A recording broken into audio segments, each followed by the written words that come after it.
You won't believe. The story starts with a snowstorm devouring hope, leaving Teddy helpless.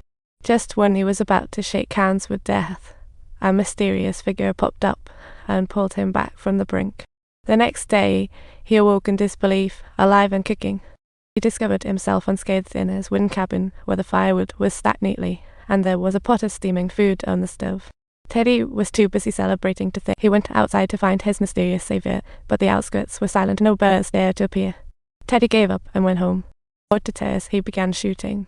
Suddenly, a bullet flew by, shattering the bottle before him with a shock. Turning around, he spotted that little figure standing on the hillside. He thought to himself, "This must be the guy who saved me last night." The figure slowly drew near, and Teddy hastily greeted him using his poor Russian. The two tacitly chose not to mention last night's snowstorm, as if it had been a completely meaningless episode.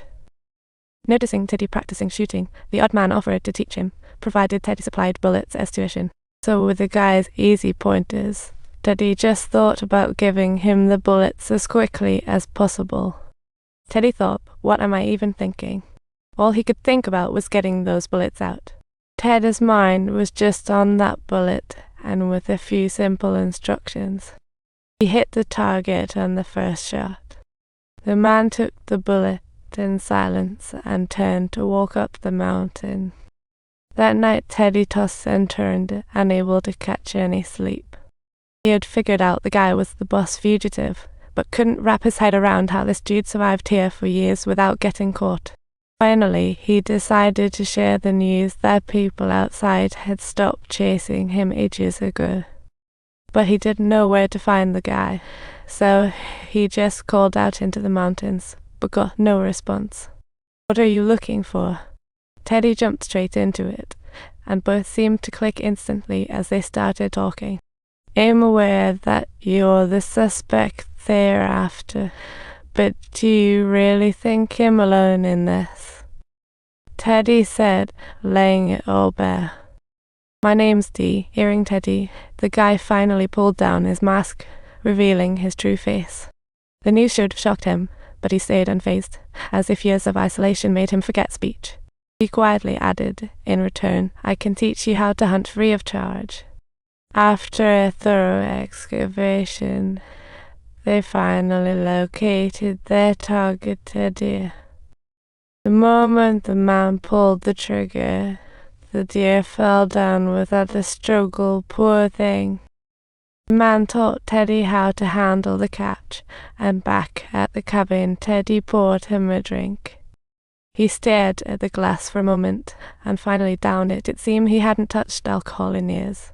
Seizing the moment, Teddy asked how long he'd been out here. That got him talking. "I've been living here for 12 years. My home is just on the other side." Hearing Teddy's response, the man fell silent again, as if stunned by Teddy's reasons for coming here. After a few brief exchanges, the man seemed to lose interest in talking and said to Teddy, "This place is not well suited for human existence."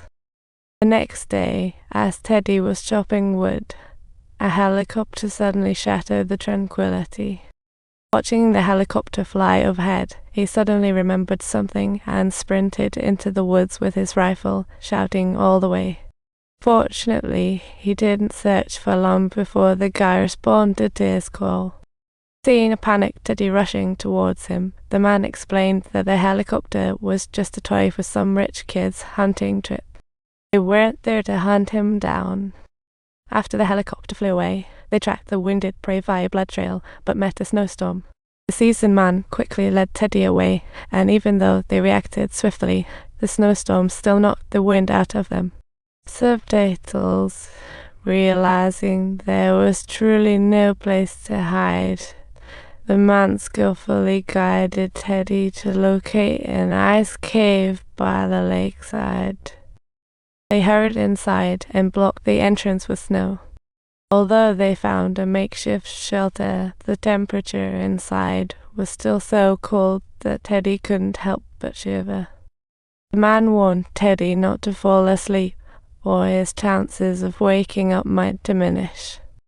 To kill time, the man took the initiative to tell Teddy his story, reminiscing about his old comrade. They were comrades in arms in youth and met on the street 10 years after discharge.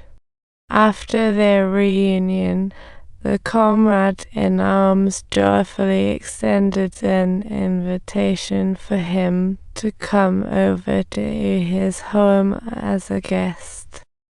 They drank and chatted heartily, gradually getting extremely tipsy as the night progressed. The comrade started bragging about his success, which didn't sit well with him as he was struggling financially. Just then, the comrade's wife came home, saw his ragged state, and was ready to kick him out. Angered, he argued with his comrade's wife. Unexpectedly, the comrade punched him.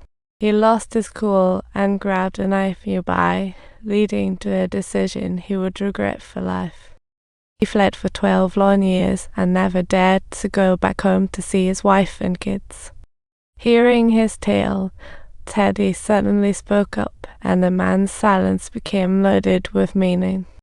"I am aware of you, Alexei, am the one he refers to." After what felt like forever, the storm finally stopped, and they crawled out of the icy cave. Gazing at the clear ice plain, they exchanged smiles, feeling like they had been reborn. Alexei led Teddy back to his cabin, and the moment they stepped in, Teddy was drawn to the marks on the wall. Each mark told the story of this man's loneliness and isolation. Alexei showed Teddy his kids' photos, saying he'd return home to his family in 3 years. Don't forget to subscribe.